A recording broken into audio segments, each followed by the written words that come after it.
the maintenance series, we're going to look at the lifeblood of the engine, which is the oil.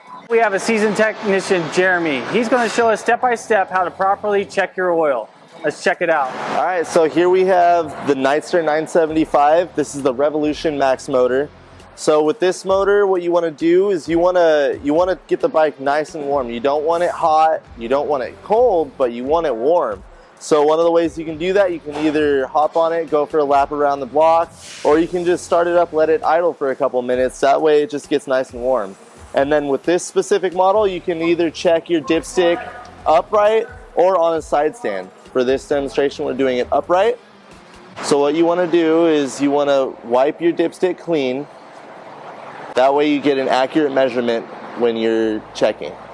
So you want to screw it in all the way, then unscrew it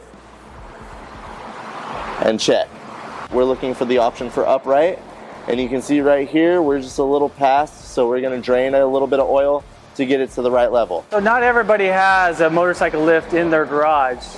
What would you say the best way to check the oil? Yeah, well, if you don't have a lift like us, what you want to do is you want to get your bike level. You can check it on the side stand as well. What you want to do is you just want to make sure that the dipstick gets to a position where it's vertical. That way it can accurately measure how much is left in your engine case. So if I theoretically live on a hill or incline, that's probably not the best way to check that oil, right? No, definitely not. You want to try to find a flat, smooth surface. So what would you say is recommended for this bike? So this engine, we have this oil right here. It's a Syn Blend oil. It's rated for 15 weight 50. This is what comes in it from the factory. It's actually engineered specifically for this powertrain. It's got special additives in it that keep everything moving smoothly inside, whether it be for your bearing races, your camshafts, everything like that. This is just going to be your best option. In a pinch, you can use fully synthetic, but we recommend using Syn Blend for your Revolution Max powertrain. All right, so that was a Rev Max motor. So we got the Nightster 975, we got the Sportster S, and we have the Pan America. So any of those models, that's specifically how you check your oil on that. This model here, we're going to go into the Milwaukee 8 and the Softail power plant. All right, so this is the Milwaukee 8 platform. You'll find this in the Softails. You'll also find this in the touring models. So for this, there's a couple dipsticks you can check, but we're going to focus right here on your engine oil dipstick.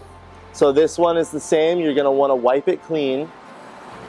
But when you check it, you want to check it on the side stand, and you're going to want to screw it all the way back in to check it as well. So now we're screwed in. We're going to unscrew it. We're going to check here.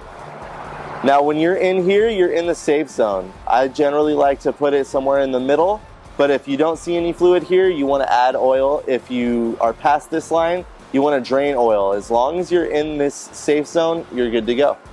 All right, so what is the recommended oil for this bike? So for this bike, it actually comes from the factory with a conventional 20 weight 50. You can use this only in the engine, and it's rated for 2,500 miles. So you're gonna have more oil change intervals with this. Or if you would like to upgrade, you can do the Syn 3, which is rated for 5,000 miles. It's a synthetic blend, and you can go in all three holes. You can go either in engine, transmission, or primary with this same fluid. Speaking of the synthetic, that comes in the CVO models. So if you have a CVO model, you'll want to top off your oil with the Syn 3. That goes in the primary, the transmission, and the engine oil from factory.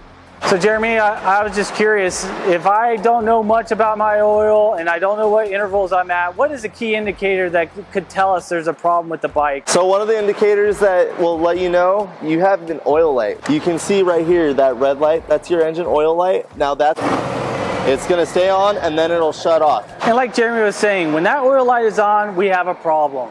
Shut the bike off, call your local dealer, get it checked out. We want to protect our bike, and the lifeblood is our oil system.